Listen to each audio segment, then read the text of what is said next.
President, I should say.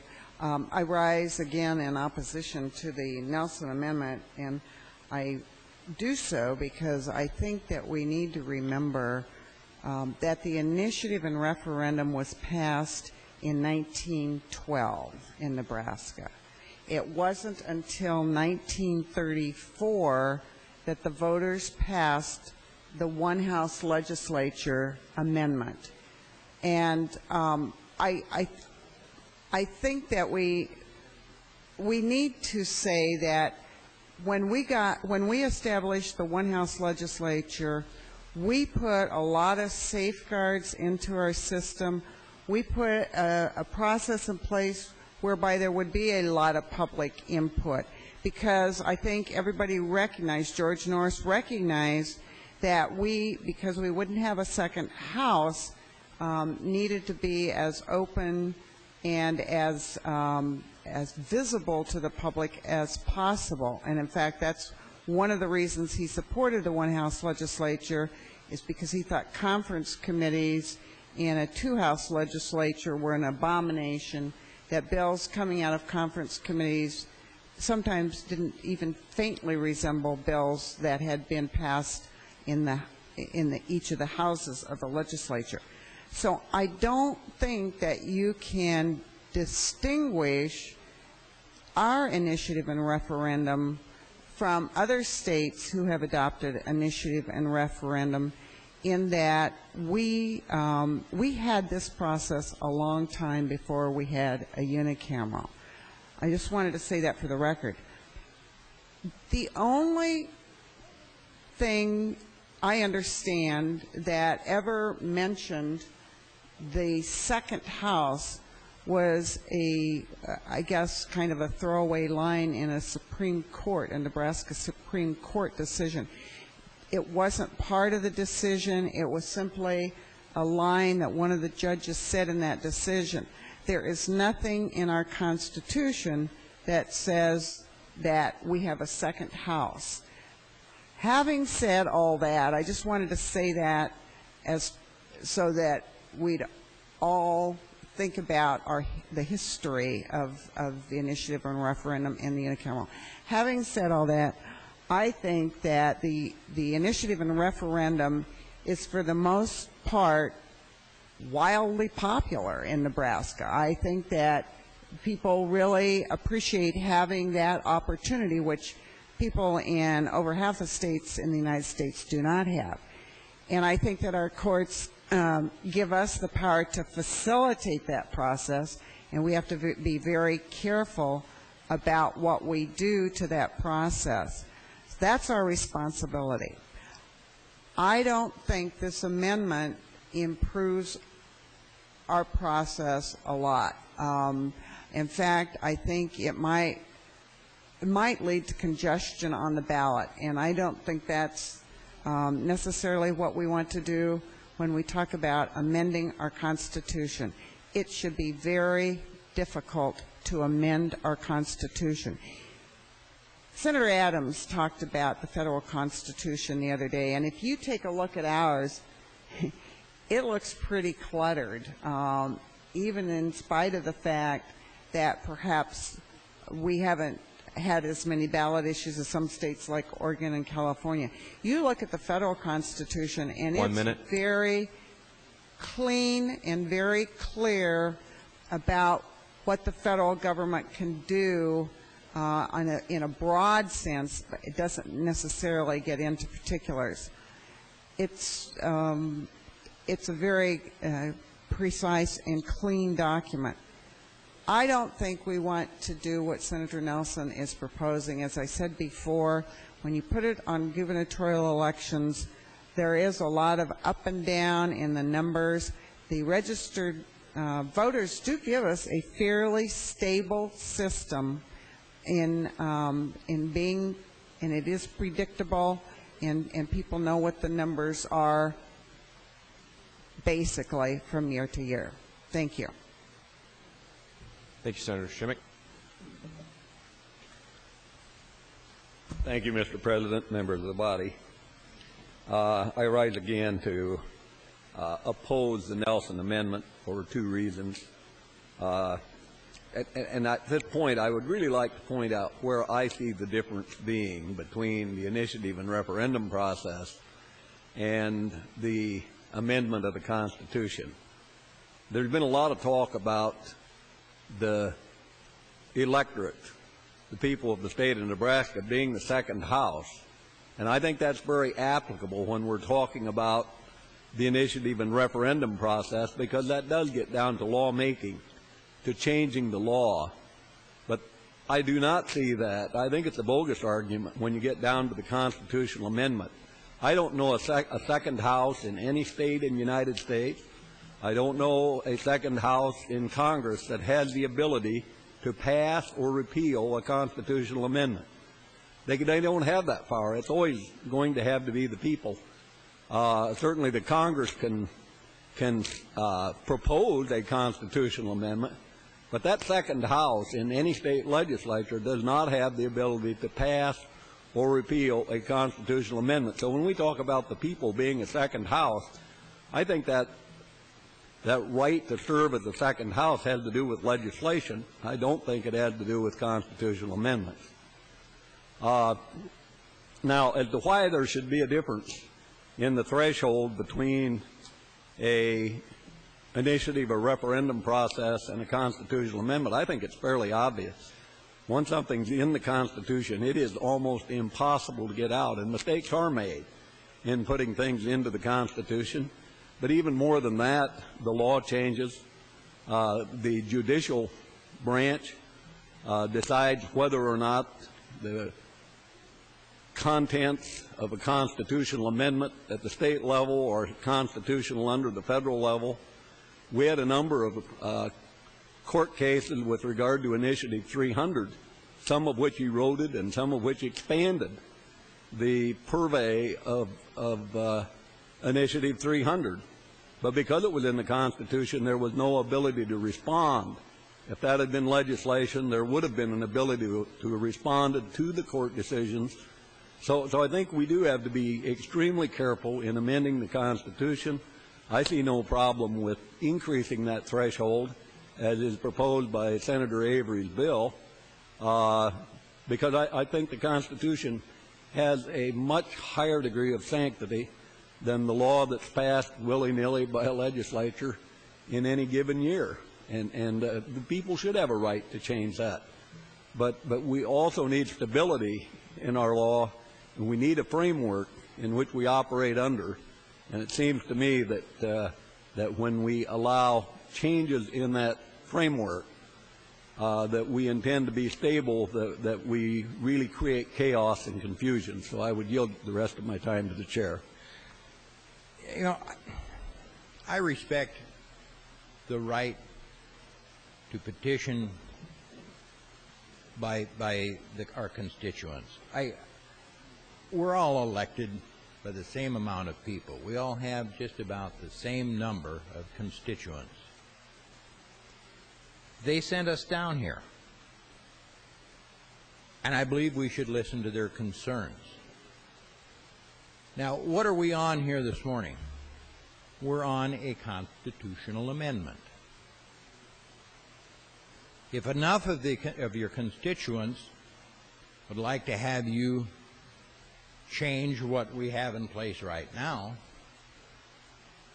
and they can persuade you that it's a good idea, you can bring that question before this body. You can put that on the ballot, and if the people pass it, fine. I think, in my opinion, that the Constitution should not be an easy thing to change. I believe the system we have right now is adequate. If you want to change it, bring a constitutional amendment before this body and work it out, the same way we're doing this one today.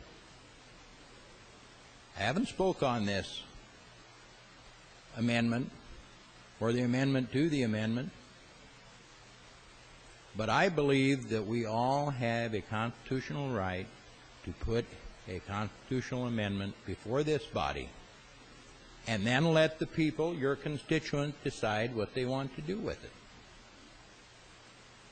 To me, it's a no-brainer. Maybe I've been around here too long, but I believe this body has the power to do exactly what we're talking about right now. Thank you. You're recognized to speak. Thank you, Mr. Chair.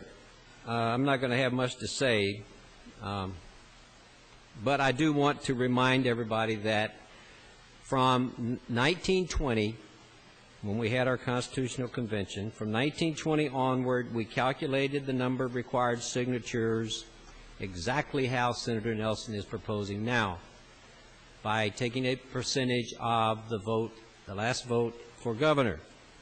In 1988, this body made the change to set the standard for required signatures as a percentage of registered voters. They did so for a reason. The reason was the experience of 68 years of people who wanted to change our Constitution, and many from the outside, cherry-picking those elections where the turnout was low. This is too risky. I ask you, if you want to protect our Constitution, do not vote for this amendment. It's a killer amendment. It would take us back to a time when it was worse, and I ask you to reject this and let us move on to the main motion. Thank you. Thank you, Senator Avery. Senator. Thank you, Mr. President. I apologize for that. Members of the legislature, I wanted to add one more quick thing, and I know I have a feeling the body obviously wants to move toward a resolution on at least AMD 258. I will be fairly brief. There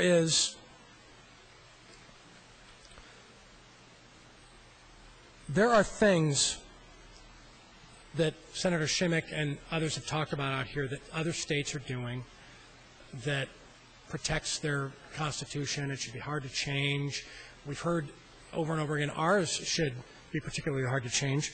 Well, let's talk really quickly about what the other states, those 16 states that offer direct initiative access, if you will, let's talk about what they do. Or let's really get specific. If AMD 258 fails and LRHCA goes to the people are going to vote on something that is more restrictive than 13 of those other states.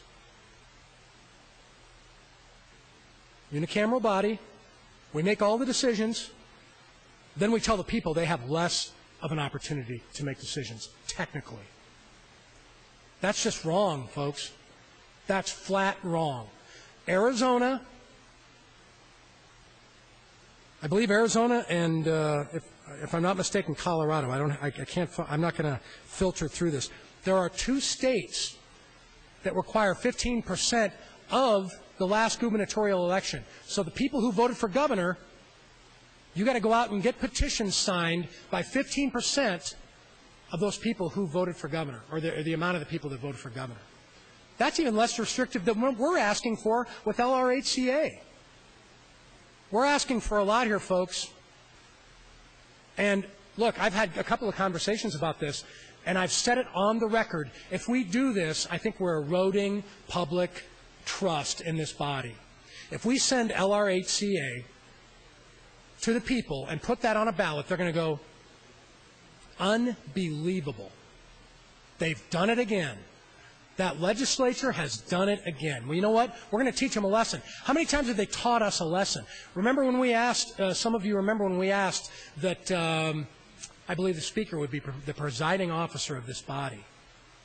They said, no, we're going to have the Lieutenant Governor babysit you guys. That's what happened. Now, granted, 50% of the people might have said, no, we're going to vote no on this just because I don't know what I'm voting for. But that one was pretty simple, you guys. Members of the legislature, that was pretty simple. The Speaker will preside over this body, more or less. I'm paraphrasing. They said, no, the Lieutenant Governor can take care of you all. That's how it'll work.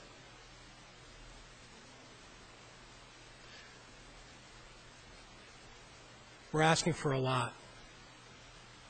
AMD 258 softens the blow. But in fairness to Senator Avery, AMD 258, and I can't believe I'm saying this, hasn't had a public hearing. We didn't deal with this in committee. I voted no on LRHCA. I didn't get a chance to vote on AMD 258. I didn't get a chance to discuss it. I didn't get a chance to talk to testifiers about it. I didn't get a chance to talk to Senator Avery about it until we got out here now.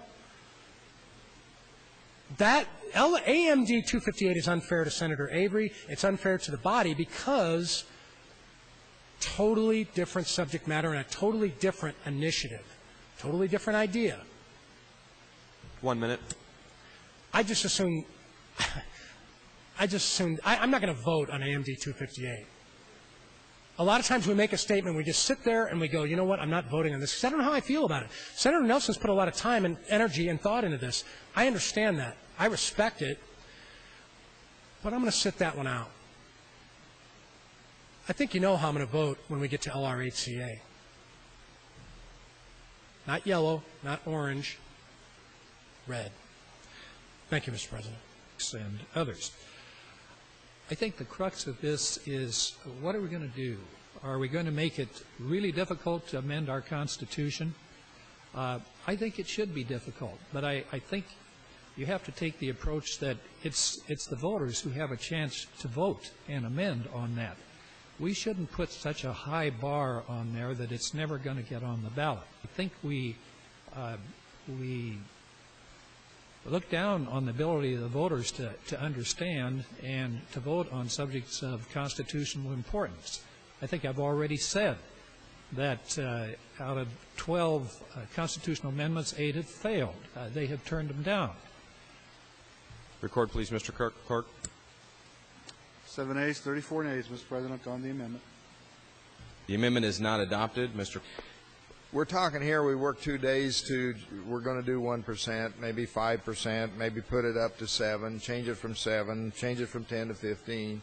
And what are we gaining by it? We just now saw where you were going to try and put it on the vote on the of the governor on the election, and that went down in flames. So what are we doing here for 2 days? You're trying to put something out here for the people in Nebraska to decide on, and here we can't even decide ourselves.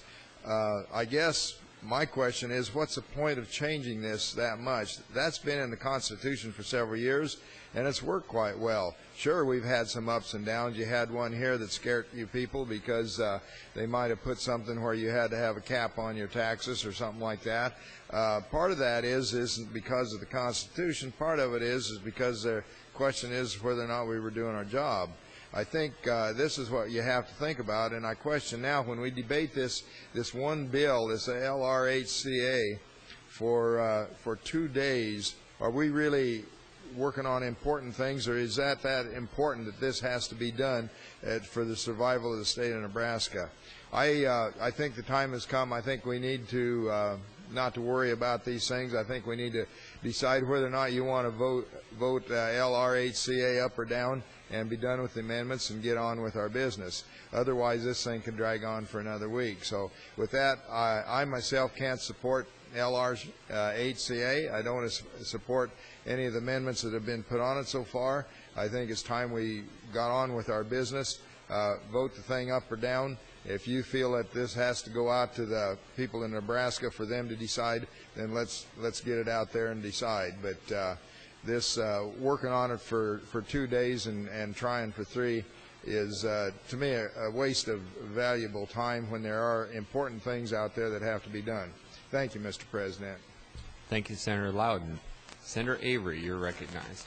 Thank you, Mr. Chair.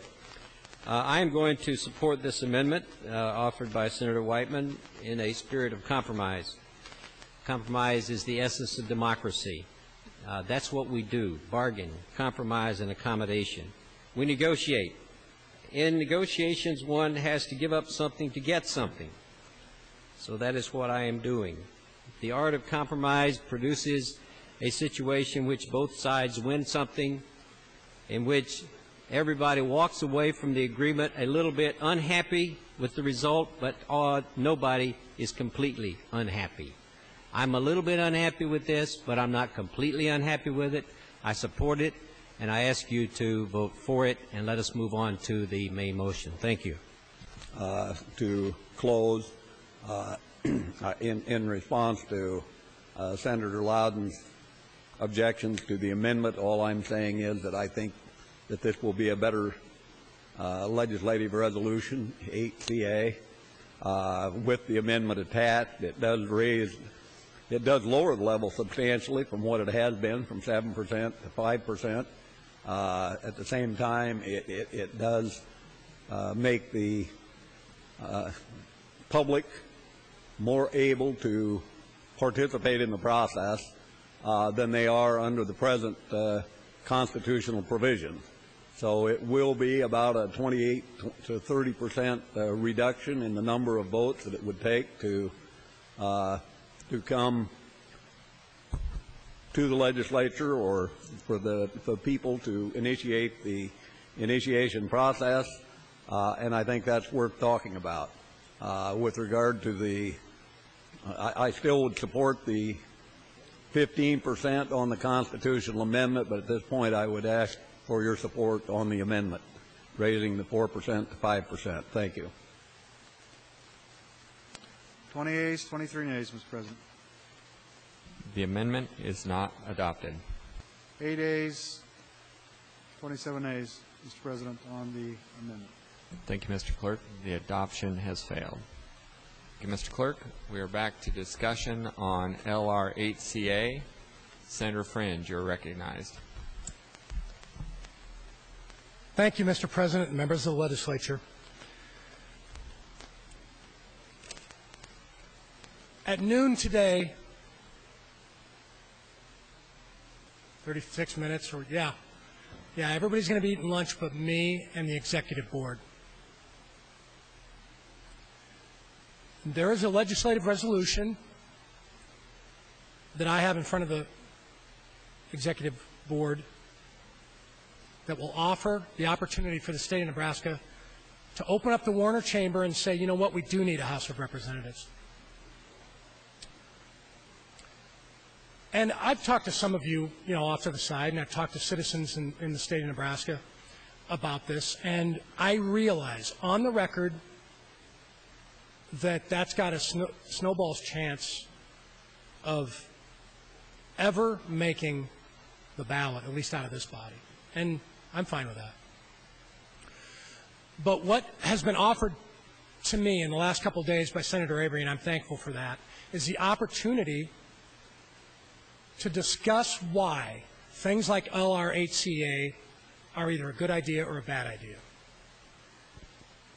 And because I believe what I believe in regard to the structure and the implementation of legislative government in this nation and how states ought to be utilizing the framework that the federal government gave them, then because of that, for me, this has been very, very valuable. And I think for the people of the state of Nebraska, this has been very, very valuable. A lot of folks will say a couple of things in regard to the 2 mornings that we spent on this. One, you're wasting our time. This is crazy. There are a lot of important issues that we need to deal with in this legislature. You know what? I would submit to you, and I've said this before, and I'll say it at noon, nothing more important that we can do. Some social things different and important, nothing more important than to deal with this subject matter that we as legislators do. And it is intellectually lazy. It is intellectually lazy to dismiss, after 70 years, the idea that, Mike, we'll pat you on the head, that's really cute, but we are a unicameral, and you can go home with your tail between your legs because we're not going to discuss this. Au contraire, mon frère. See, I can speak French, Senator Fulton. I think that's French. I learned that from Pepe Le Pew when I was a kid.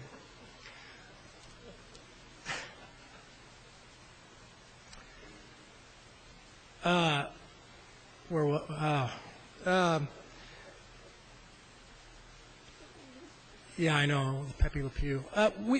Look, it's intellectually lazy for us not to discuss things like this Senator Avery has offered for us. It's intellectually lazy after 70 years that George Norris drove around the state and said, you know what, we should have a unicameral. This is the right way to perform our legislative duties. And the citizens of Nebraska said, yes, that is the right way. And I would raise my hand and say, you know what, if the citizens of Nebraska choose that, and I think they are, and the legislature chooses that, and I think we are, then that's the way we will continue. But it is fundamentally intellectually lazy to say that after 70 years that we shouldn't discuss it, and to pat a person like me on the head and say, hey, that's cute. That's really neat. Bicameral, bicameral. Why do we have to keep talking about that? Because I want to talk about it. Fair enough? 1 minute. I've got 33,000 people in my district. A good portion of them said, you can go down there, you can say what you want, and we entrust you with that right. At noon, I'm going to take very little time because I've taken 2 mornings to deal with this subject matter. And I can assure the executive board that I'm going to make my points quick and fairly painless. I have told the executive board I'd like to not see it killed, at least before my rear end hits the door, but I can't control what that board does. I can control what I say out here. I can control when I stand up. I can control when I sit down. I can control when I decide to inject the French language into the discussion. I can control a lot of things. I believe I have some control over LR8CA. I think it's bad. I think it's bad policy. I think it's a bad idea to tell the citizens that we should do something like this. Thank you, Mr. President. Seeing no other lights on, Senator Avery, you're recognized to close on LR8CA. Thank you, Mr. Chair. The best known arguments in the most important debate on democracy ever conducted appeared in 85 newspaper essays published in New York and written in 1787 by Madison, Hamilton, and John Jay. And of course, I'm not going to read those, but I would like to refer you to Federalist Paper number 10, written by Madison. In that essay, Madison argued that the U.S. Constitution allowed the numerous factions in our country sufficient room to express their views and to influence government. The republic, and I underline that Madison and the founders were creating, allowed for protection of all points of view while preserving the principle of majority rule. They did this by establishing representative government, wherein legislators were given a trust, a sacred trust, to do the will of the people and in the process to promote the common good. And yesterday in the debate, I referred to our democracy as a great American experiment. Creation of our democracy was an experiment. It was a bold experiment. It was innovative, and it worked. The Nebraska Constitution contains the very same principles of the federal Constitution. We are an integral part of this great American experiment. But we go a step further by allowing the voters in this state to act on their own by way of a form of direct democracy called the initiative process. We must protect that right, and I'm trying to do that. But we must also protect our Constitution. We must protect it from those forces who would seek to undermine it or to structure it to suit their own interests. I am merely trying to create conditions whereby those who would amend the Constitution must work harder to convince our citizens that their positions should be placed in our Constitution and then have the force and authority of a majority. Now, we in this room today have an opportunity to exercise our legislative right to build on this proud legacy of democracy. We can give our fellow Nebraskans a chance to retain control of their Constitution. We can give Nebraskans an instrument also to push back against the outsiders who want to control us by amending our Constitution. Once the Constitution is changed, for good or bad, that change is very difficult to undo. At the same time, we can give our citizens a better chance to propose their own laws on the ballot. This opportunity will be available to those who have a minority issue as well as those who can build a majority. Let the voters decide which should be a majority and which should not. but let's not leave our Constitution so open, so vulnerable, so exposed that we lose control of our own government. I urge you to advance L.R. 8CA. Thank you. Thank you, Senator Avery. You have heard the closing on the advancement of L.R. 8CA to ENR initial. All those in favor, vote yea. All those opposed, vote nay.